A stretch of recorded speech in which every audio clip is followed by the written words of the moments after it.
Cierras los ojos y puedes escuchar su voz, la que resuena a través de los siglos, la voz que hablaba de ovejas perdidas, de semillas de mostaza y del hijo pródigo. Sus palabras han construido imperios, han inspirado a santos y han sido el consuelo de miles de millones de almas a lo largo de 2 milenios. Las conoces, las has oído en templos de piedra y en el silencio de tu propio corazón. Pero, ¿y si te dijera que las enseñanzas más directas, las más íntimas y transformadoras, aquellas que no necesitaban parábolas porque eran la verdad desnuda, fueron arrancadas de la historia? Y si las frases que contenían la llave misma para abrir el reino de los cielos no estuvieran perdidas, sino deliberadamente enterradas bajo las arenas del tiempo por aquellos que temían su poder?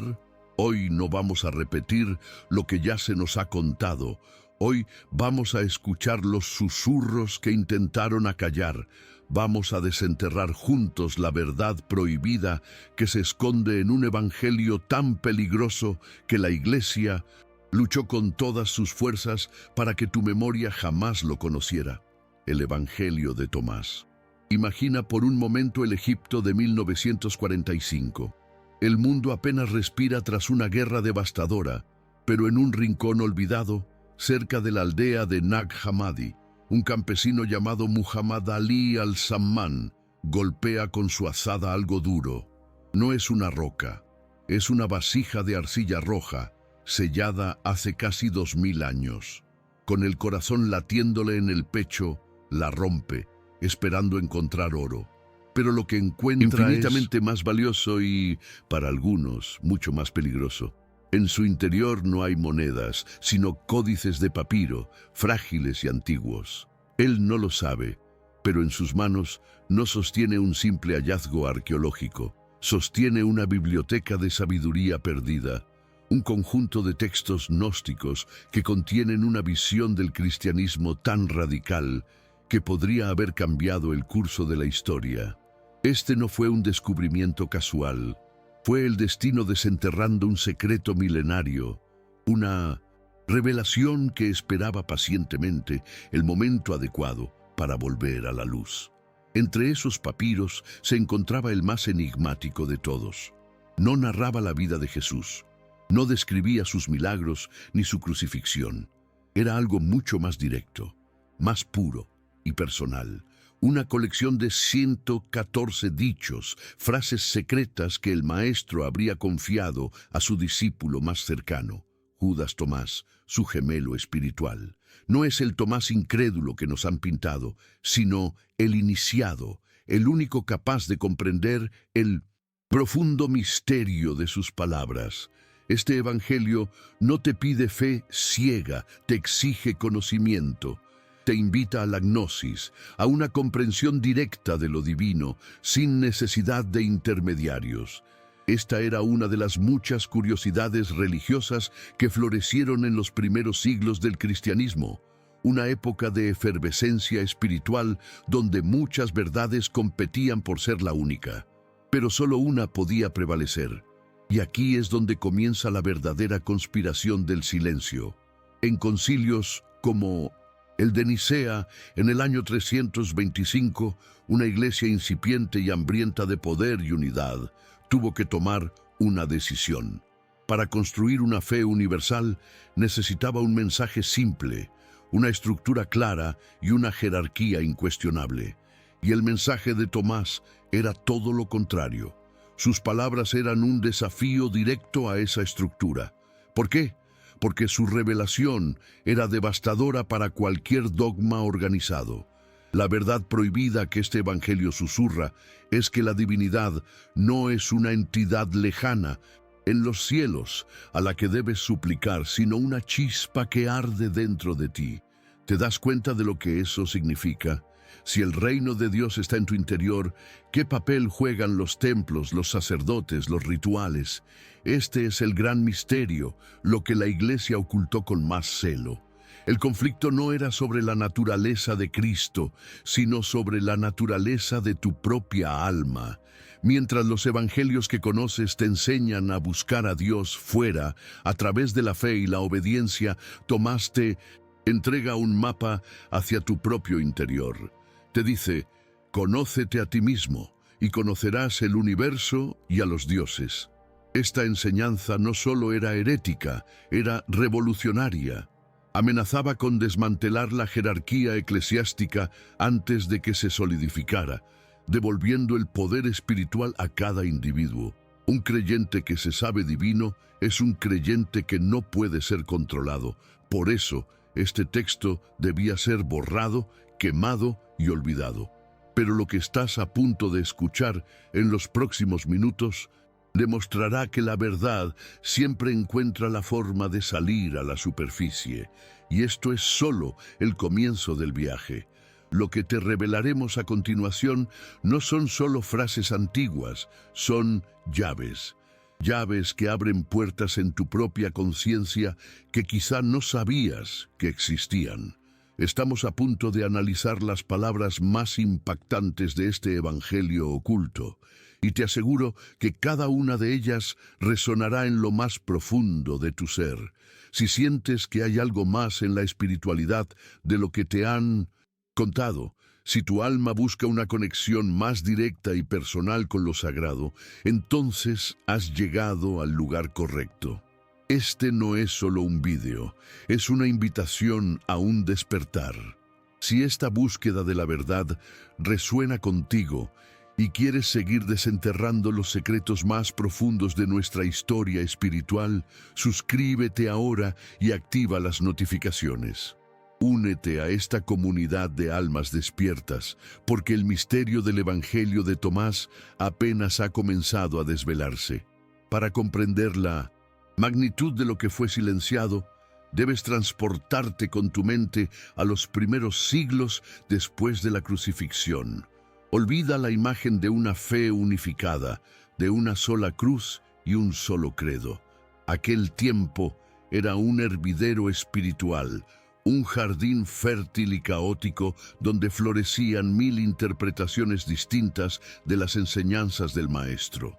Había cristianos que seguían las estrictas leyes judías, otros que abrazaban la filosofía griega, y estaban ellos, los gnósticos, los buscadores del conocimiento. No se veían a sí mismos como herejes, sino como los verdaderos custodios de la enseñanza interior, la que Jesús solo compartía con su círculo más íntimo. Para ellos, la salvación no se alcanzaba por la fe ciega en el sacrificio de un hombre en la cruz, sino a través de la gnosis, una iluminación personal y directa que despertaba la chispa divina que, según creían, yace latente en cada alma humana. Este era un camino de autodescubrimiento, una senda peligrosa y solitaria que no necesitaba de templos ni de sacerdotes.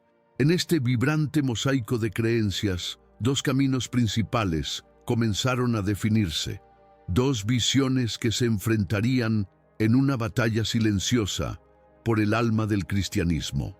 Por un lado, estaba la fe que hoy conocemos, la que se construiría sobre la roca de Pedro.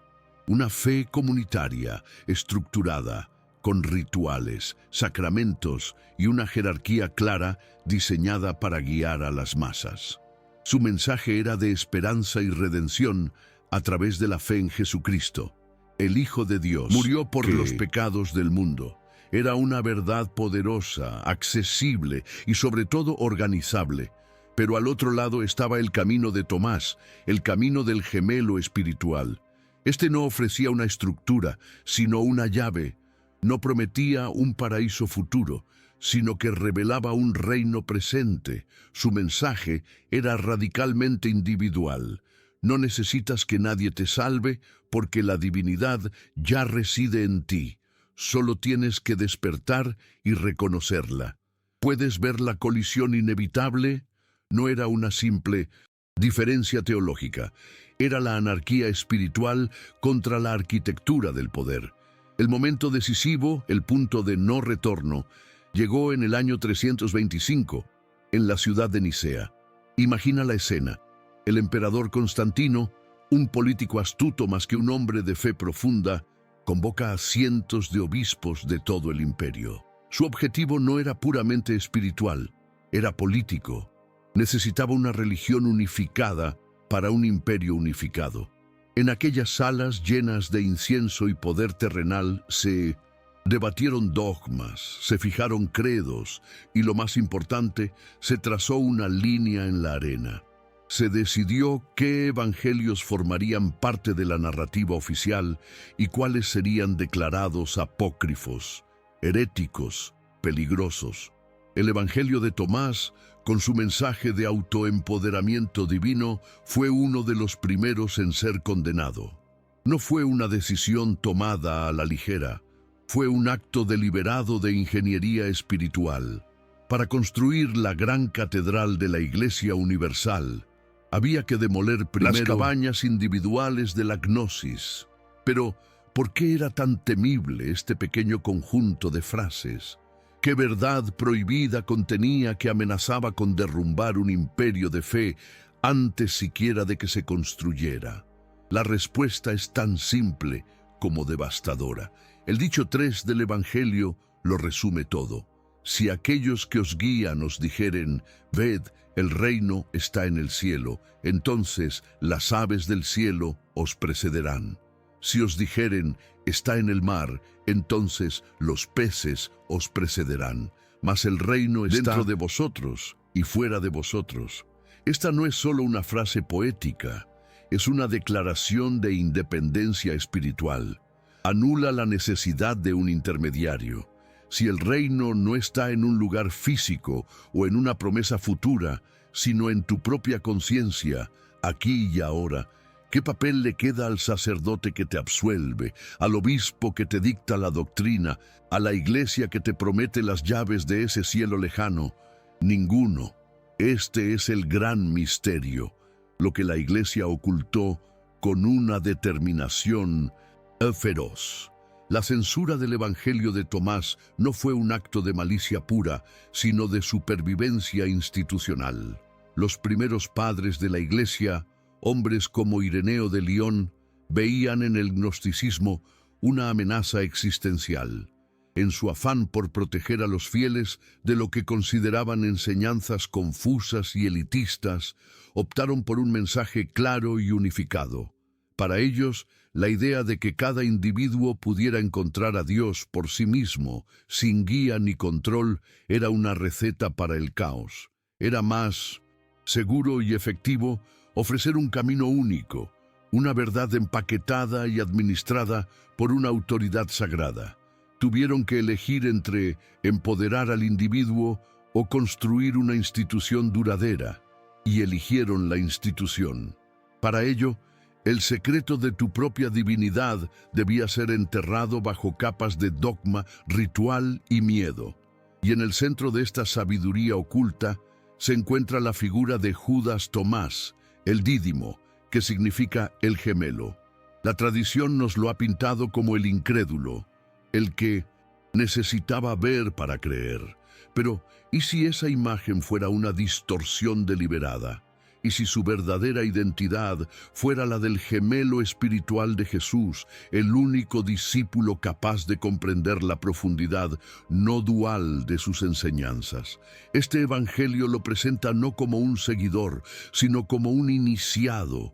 Es a él a quien Jesús le confía las palabras secretas, porque solo un alma gemela podría entender que el maestro y el discípulo, lo divino y lo humano, no son dos cosas separadas, sino una misma realidad. Tomás no dudaba de la resurrección del cuerpo de Cristo. Quizá lo que realmente comprendió es que la verdadera resurrección era el despertar de la conciencia crística dentro de cada ser. Esta persecución de la gnosis no fue un evento aislado. El Evangelio de Tomás es solo la joya más brillante de una corona de sabiduría perdida.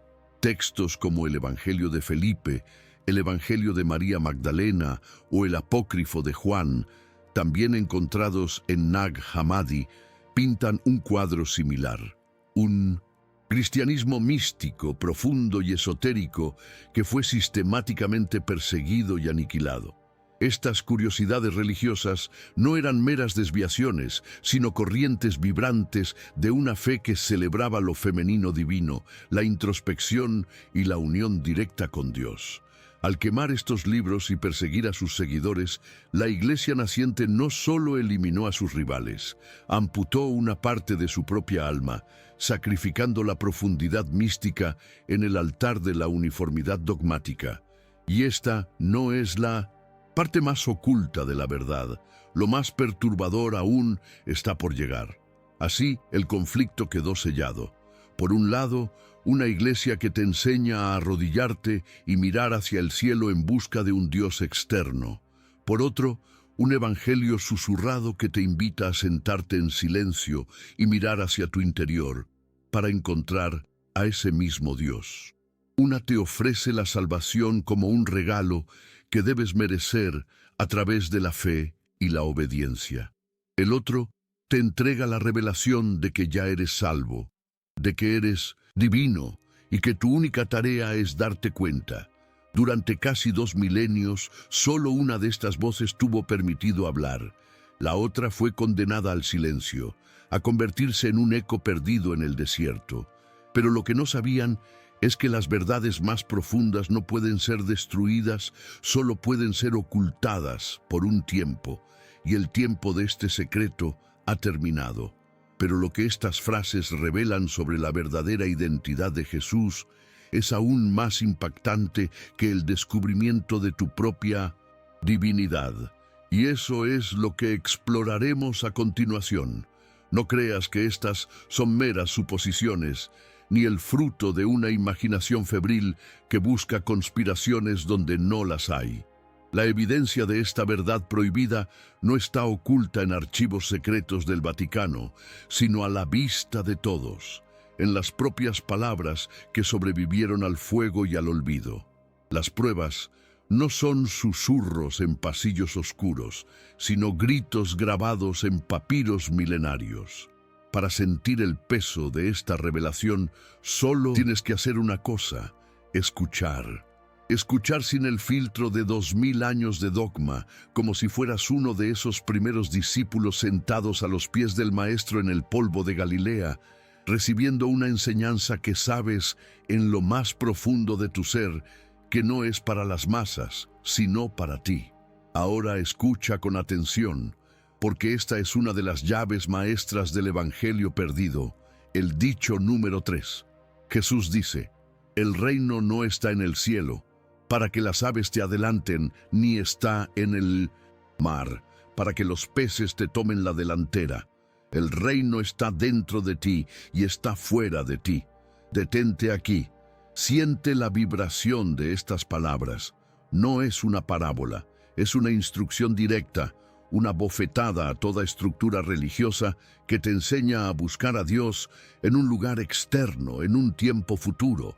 Esta frase por sí sola dinamita los cimientos de cualquier iglesia que se erija como intermediaria entre tú y lo divino.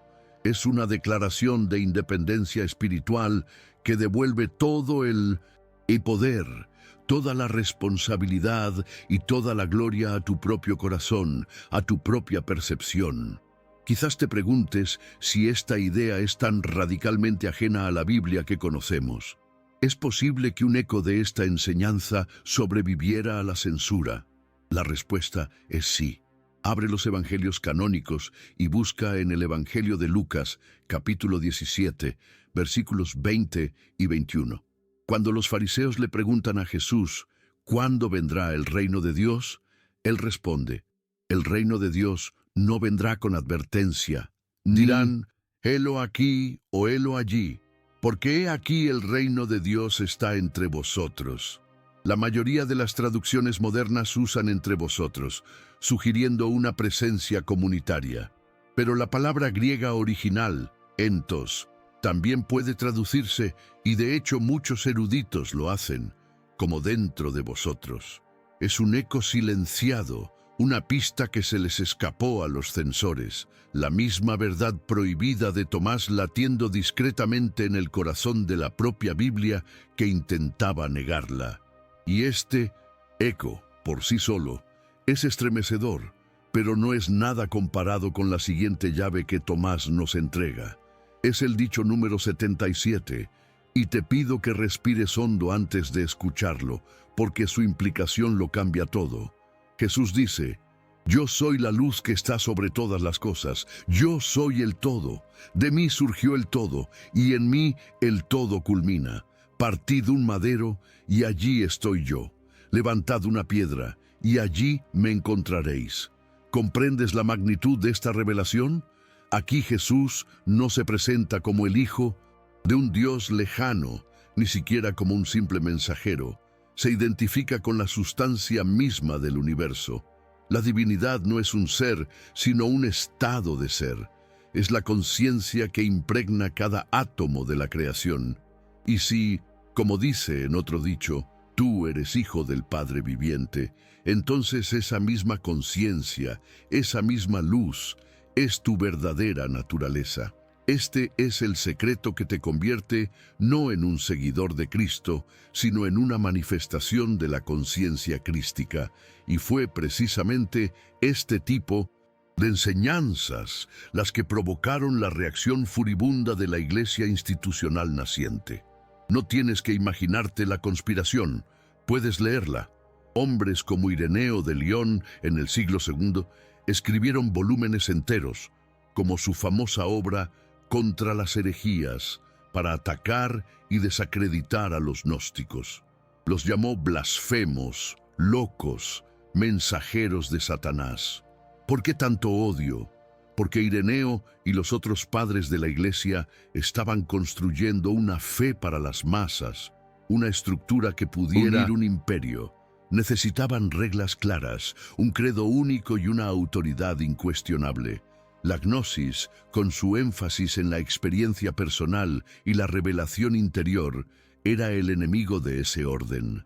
Era un incendio incontrolable de libertad espiritual en un mundo que ellos querían organizar y dirigir. Para ellos, la verdad prohibida de Tomás no era una liberación, era una anarquía. Este no era un debate abstracto, era una guerra por la definición misma de la salvación. Mientras la Iglesia te ofrecía la salvación a través de la fe en el sacrificio de Cristo en la cruz y la obediencia a sus sacramentos, los seguidores de Tomás creían que la salvación era el despertar, el recuerdo de tu origen divino. No necesitabas ser salvado de un pecado original, necesitabas ser despertado de un sueño de ignorancia. Por eso el Evangelio de Tomás comienza con una promesa. Quien quiera que encuentre la interpretación de estos dichos no gustará la muerte. No habla de la muerte física, sino la muerte del espíritu, la muerte de vivir desconectado de tu propia esencia divina. Era una promesa tan poderosa y tan personal que hacía innecesaria toda la maquinaria de la religión organizada. Así, las pruebas se acumulan como las arenas del desierto sobre una ciudad olvidada. Tienes las palabras directas del propio Evangelio, tienes los ecos de esas palabras en la Biblia canónica y tienes los registros históricos de su persecución violenta por parte de los arquitectos del dogma. Cada pieza encaja, pintando el cuadro de una de las mayores curiosidades religiosas de la historia. Un cristianismo místico y liberador que fue deliberadamente enterrado para dar paso a una fe más controlable. Lo que la Iglesia ocultó no fue un texto, fue un mapa hacia tu propio poder interior. Pero si crees que el secreto se limita a tu propia divinidad, estás equivocado. Lo que estas palabras revelan sobre la verdadera naturaleza de la creación, del bien y del mal, es aún más perturbador y cambiará para siempre tu forma de ver el mundo. Y esa es la puerta que cruzaremos a continuación. Ahora cierra los ojos por un instante, no para dormir, sino para despertar. Siente el peso del mundo moderno sobre tus hombros, el ruido incesante de las notificaciones, la prisa de los días que se desvanecen sin dejar rastro, la sutil pero persistente sensación de que algo falta. Buscas una conexión, un sentido más profundo, algo que ancle tu alma en medio de la tormenta. Quizá lo buscas en el éxito, en las relaciones o en los templos de piedra y las oraciones aprendidas de memoria. Y en esa búsqueda te sientes a menudo como un exiliado, mirando a un cielo lejano con la esperanza de una respuesta. El Evangelio de Tomás te mira directamente a los ojos y te dice que has estado buscando en la dirección equivocada. No es un texto antiguo para eruditos, es un espejo viviente para tu alma aquí y ahora. La revelación de que el reino está dentro de ti no es una simple frase bonita para meditar, llave que abre la celda en la que has vivido sin darte cuenta. Significa que cada momento de tu vida, por mundano que parezca, es una oportunidad para encontrar lo sagrado. Dios no está esperando tu visita el domingo por la mañana. Está presente en el calor del café que bebes, en la risa de un ser querido, en el silencio que encuentras en tu habitación a altas horas de la noche. Esta verdad prohibida te libera de la culpa de no ser lo suficientemente bueno, de la ansiedad de tener que ganarte el favor divino. No tienes que ganarte nada, solo tienes que recordar quién eres. Pero si esta revelación te parece liberadora, prepárate, porque era solo la antesala del misterio. Lo que Jesús susurra a continuación en este evangelio oculto no solo te libera, sino que disuelve la realidad misma tal y como te la han enseñado.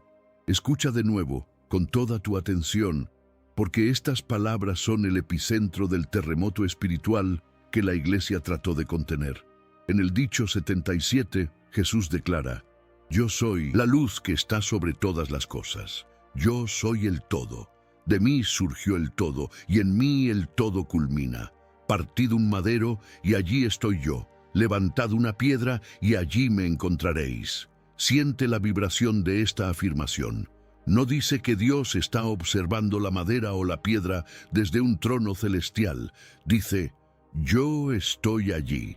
La conciencia divina, la esencia misma de lo sagrado, no es algo separado de la creación.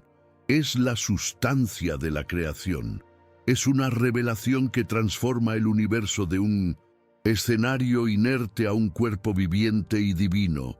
Piensa en lo que esto significa para ti, en tu vida cotidiana. Si la divinidad está en una simple astilla de madera, en una roca del camino, entonces también está en cada célula de tu cuerpo, en cada pensamiento que cruza tu mente, en cada latido de tu corazón. Tu vida deja de ser una prueba para alcanzar el paraíso y se convierte en el paraíso mismo, esperando ser descubierto. Tu cuerpo no es una prisión de carne de la que el alma debe escapar, sino un templo sagrado. Tu trabajo, tus relaciones, tus alegrías y tus penas no son distracciones del camino espiritual, son el camino espiritual en sí mismo. Este es el secreto que convierte la existencia en una oración constante, cada aliento en un acto de comunión. Y esta no es la parte más oculta de la verdad, lo más perturbador aún está por llegar. Pero esta visión tiene una consecuencia aún más radical, una que ataca directamente el pilar fundamental sobre el que se construyó la moralidad occidental. Si lo divino está en todo, ¿qué ocurre con la oscuridad, con el mal, con el sufrimiento? La Iglesia te enseñó a ver el mundo como un campo de batalla cósmico entre la luz y la oscuridad, entre Dios y Satanás. Pero el Evangelio de Tomás te ofrece una perspectiva vertiginosa y no dual. En el dicho 22, Jesús dice: «Cuando hagáis de los dos uno, y hagáis el interior como el exterior, y el exterior como el interior, y lo de arriba como lo de abajo, entonces entraréis en el reino». Hacer de mí los dos uno. No se trata de que la luz venza a la oscuridad. Se trata de reconocer que son dos caras de la misma realidad, inseparables como el día y la noche. Aquí yace la verdad prohibida más peligrosa de todas, la razón última por la que este texto debía ser quemado, y sus seguidores perseguidos hasta la extinción. Una iglesia cuyo poder se basa en definir el pecado, en juzgar el bien y el mal, y en ofrecerse como el único camino para la salvación de esa oscuridad, no puede sobrevivir en un universo donde la luz y la oscuridad no son enemigos, sino una danza. Si el mal no es una fuerza externa que te tienta, sino una sombra dentro de ti que necesita ser comprendida e integrada, ¿qué papel le queda al confesor? Si la salvación no es ser rescatado de un infierno literal, sino despertar a la unidad de todas las cosas, ¿qué poder le queda a la institución que vende las llaves de un cielo futuro? Ninguno. Este evangelio no solo te devolvía tu poder, sino que despojaba a la institución de todo el suyo. Esta enseñanza mística te invita a un viaje interior mucho más exigente y profundo que la simple obediencia a unas reglas. No te pide que luches contra tus demonios, sino que te sientes con ellos y escuches lo que tienen que decir. Te pide que reconozcas tu propia sombra, no para avergonzarte de ella, sino para integrarla y completarte. Porque solo cuando haces de los dos uno, cuando aceptas tu totalidad, tu luz y tu oscuridad, puedes reflejar esa unidad divina que, según Tomás, es tu verdadera naturaleza. Es un camino de una honestidad brutal y una valentía inmensa, un camino para almas maduras que ya no necesitan que les digan lo que está bien y lo que está mal, porque están aprendiendo a escuchar la voz de Dios que resuena en la totalidad de su propio ser. Así, el misterio se profundiza. Has descubierto que el reino no es un lugar, sino un estado de conciencia que ya posees. Has escuchado la revelación de que la divinidad no es un ser lejano, sino la sustancia misma de todo lo que existe. Y ahora te enfrentas a la idea de que la lucha entre el bien y el mal podría ser una ilusión, una simplificación para mentes que no estaban preparadas para comprender la unidad del todo. Cada capa de la verdad que desenterramos nos lleva a un lugar más profundo y desafiante. Pero si la luz y la oscuridad no son lo que nos contaron, si no son fuerzas opuestas en una guerra eterna, entonces, ¿qué significa eso para la propia figura de Jesús? ¿Y qué revela este evangelio sobre la naturaleza de aquel a quien nos enseñaron a llamar su opuesto? La respuesta podría fracturar los últimos vestigios de la fe que creías conocer. Has descubierto que el reino de Dios no es una promesa en el cielo, sino una realidad vibrante dentro de tu propio ser. Has escuchado la revelación de que la divinidad no es un monarca lejano, sino la esencia misma que palpita en cada roca y en cada hoja. Te has asomado al vertiginoso abismo de la no dualidad, donde la luz y la oscuridad no son ejércitos en guerra, sino una danza eterna. Cada paso en este viaje ha desmantelado una capa de la realidad que te enseñaron, pero todo lo que has aprendido hasta ahora, por profundo que sea, es solo la antesala. Era la preparación de tu alma para el verdadero punto de no retorno. La revelación que la Iglesia no solo ocultó, sino que temió con un pavor existencial. Porque este secreto no cambia solo tu relación con Dios, cambia la identidad misma del Maestro. Respira hondo, porque estamos a el punto de cruzar un umbral del que no hay vuelta atrás. La Iglesia construyó su imperio sobre una idea central, la piedra angular de toda su teología, que Jesús de Nazaret era único, el unigénito Hijo de Dios, un ser divino e irrepetible, cuya muerte en la cruz era el único puente posible entre la humanidad pecadora y un Dios santo. Lo adoramos, le rezamos, esperamos su segunda venida. Él es el pastor, nosotros las ovejas. Él es el Salvador, nosotros los salvados. Esta jerarquía es el fundamento, pero ¿y si esa fuera la mentira más grande jamás contada? ¿Y si el propósito de Jesús no fuera que lo adoraras, sino que te convirtieras en Él? Ahora escucha, Escucha como si tu vida dependiera de ello, porque en cierto modo tu vida espiritual lo hace. En el dicho número 108 del Evangelio de Tomás, Jesús pronuncia las palabras más peligrosas y liberadoras que jamás hayan sido escritas. Quien beba de mi boca se volverá como yo, y yo mismo me volveré él, y las cosas ocultas le serán reveladas. Lee eso de nuevo en el silencio de tu mente. No dice quien me siga o quien crea en mí, dice quien beba de mi boca. Es una metáfora de una transmisión directa, íntima, de sabiduría. Y la consecuencia no es la salvación, no es el paraíso. La consecuencia es la fusión, se volverá como yo, y yo mismo me volveré él. No hay separación, no hay jerarquía, solo hay unidad. Aquí está el punto de no retorno. Esta es la verdad prohibida que hace que todo lo demás parezca un juego de niños. Gran secreto no es que tienes una chispa divina dentro de ti. El gran secreto es que tú puedes convertirte en la llama entera.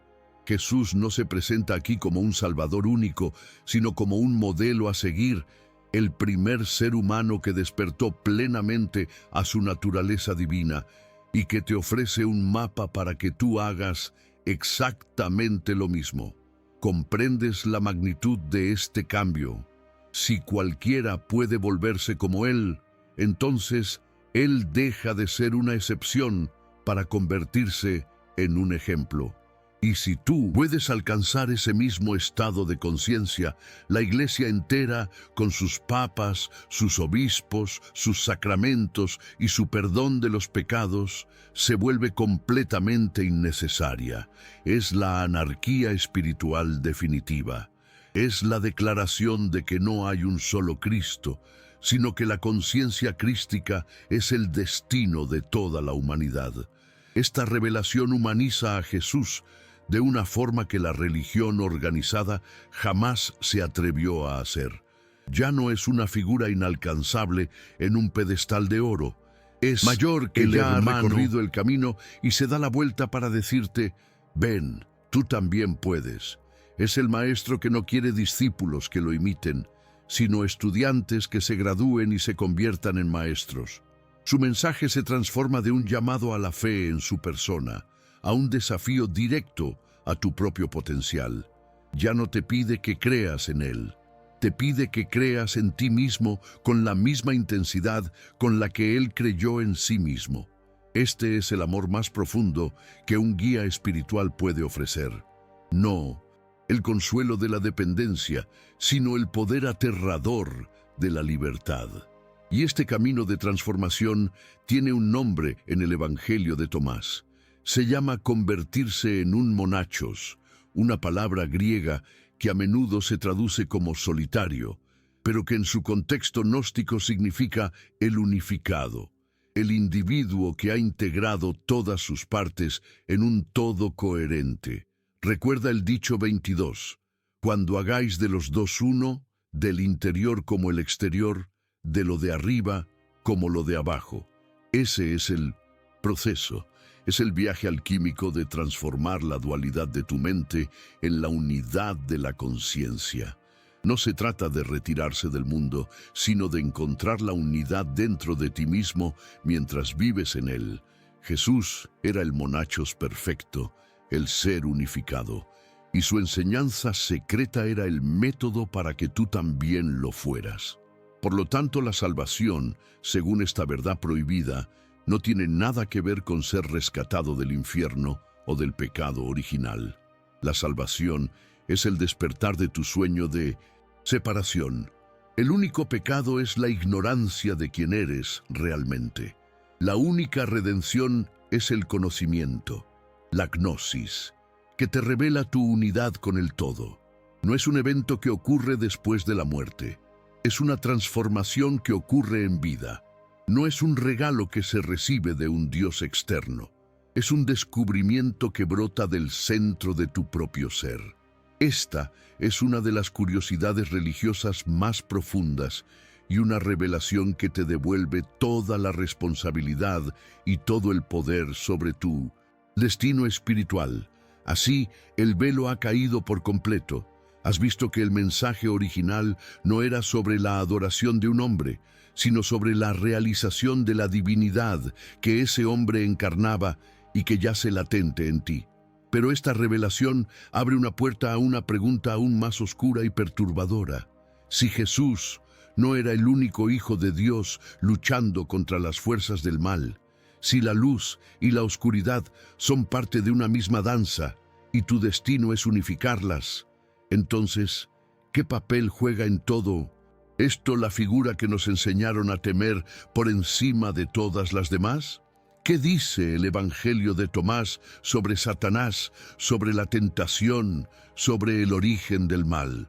Lo que descubrirás a continuación no solo desafiará tu fe, sino que podría hacerte cuestionar la naturaleza misma de la realidad.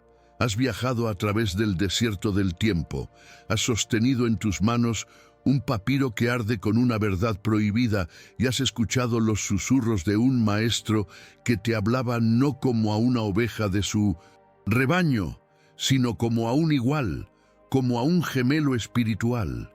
El viaje ha sido vertiginoso, cada revelación ha sido un martillazo contra los muros de la prisión que sin saberlo habitabas. Primero, se derrumbó el muro del espacio. El reino de los cielos no estaba en un más allá lejano, sino latiendo en el centro mismo de tu ser. Luego, cayó el muro de la materia. La divinidad no era un creador distante, sino la sustancia misma de cada átomo del universo, presente en la madera partida y en la dun piedra levantada. Después se hizo añicos el muro de la moralidad. La luz y la oscuridad no eran ejércitos enfrentados, sino una danza, dos notas de una misma canción que debías aprender a unificar dentro de ti. Y finalmente, en el clímax de esta revelación, se desplomó el último y más sagrado de los muros, el que separaba al hombre de Dios. Las palabras de Jesús, quien beba de mi boca se volverá como yo, no son una promesa de salvación, son una declaración de tu propio potencial divino. Este es el secreto final, la verdad que la Iglesia ocultó con más pavor. No viniste a este mundo a adorar a un Cristo, viniste a convertirte en uno. Ahora, respira. Siente el eco de estas verdades en el silencio que dejan tras de sí. Este conocimiento no es una simple curiosidad religiosa para ser archivada en un rincón de tu mente. Es una llave viviente, y como toda llave, no sirve de nada si no se usa para abrir una puerta. La puerta es tu propia vida. Has pasado años, quizás toda tu existencia, buscando respuestas fuera, en libros sagrados, en templos, en gurús, en promesas de un paraíso futuro. Has rezado a un Dios externo, esperando una señal, una intervención, un milagro. El Evangelio de Tomás te toma suavemente por el mentón y gira tu rostro para que te mires en un espejo. Te dice, la señal que buscas es el aliento en tus pulmones. La intervención que esperas es tu propia decisión de despertar. El milagro que anhelas es el reconocimiento de la divinidad que ya eres. Esta verdad prohibida te despoja de todas las excusas. Ya no puedes culpar a un demonio externo por tu oscuridad, ni esperar que un Salvador externo te conceda la luz. El poder, la responsabilidad y la gloria han sido devueltos a tus manos. ¿Qué harás ahora con esta libertad aterradora y magnífica? La lección universal que nos deja este misterio desenterrado es tan simple como profunda. El viaje espiritual más importante no es el que te lleva al cielo, sino el que te lleva de vuelta a casa, a ti mismo. Durante 2 milenios nos enseñaron a ser peregrinos en una tierra extraña, exiliados de un paraíso perdido, anhelando un hogar celestial. El secreto que la Iglesia ocultó es que nunca te fuiste de casa. Siempre has estado en el corazón del reino. Tu única tarea no es buscar, sino ver lo sagrado en lo mundano, ver la luz en tu propia sombra, ver el rostro de Cristo no en un icono de madera, sino en el reflejo de tus propios ojos. Esta revelación no anula la belleza de otras sendas espirituales, pero te entrega la brújula maestra. Ya no necesitas seguir los mapas de otros, porque has descubierto que el mapa está grabado en la arquitectura de tu propia alma. El verdadero templo no está construido con piedras, sino con tu propia carne y hueso, y la oración más poderosa es el latido de tu corazón consciente. Este es el final de nuestro viaje de hoy, pero es solo el comienzo del tuyo. Las palabras de Tomás, rescatadas del olvido, son una invitación a una forma de vida más auténtica, más valiente y más despierta. Si este mensaje ha encendido una llama en tu interior, si sientes el llamado a seguir explorando las verdades que nos fueron negadas y a reclamar tu herencia espiritual, entonces este es tu lugar. Suscríbete y activa las notificaciones para no perderte ni un solo paso de esta expedición hacia lo desconocido. No somos solo un canal, somos una comunidad de almas que han decidido dejar de buscar en las sombras para convertirse en la luz. Comparte este video con aquellos que creas que están listos para escuchar, para que la verdad que una vez fue enterrada en el desierto pueda florecer ahora en los corazones de millones. Y ahora, te dejo con una última pregunta, una pregunta que solo tú puedes responder en el silencio de tu conciencia. Durante siglos nos dijeron que la fe consistía en creer en lo que no podemos ver. El Evangelio de Tomás nos enseña que el verdadero despertar consiste en ver lo que siempre ha estado ahí, esperando ser reconocido. Sabiendo ahora que la llave del reino no está en manos de ningún sacerdote ni en ningún libro, sino dentro de ti, ¿qué es lo primero que harás para empezar a girarla?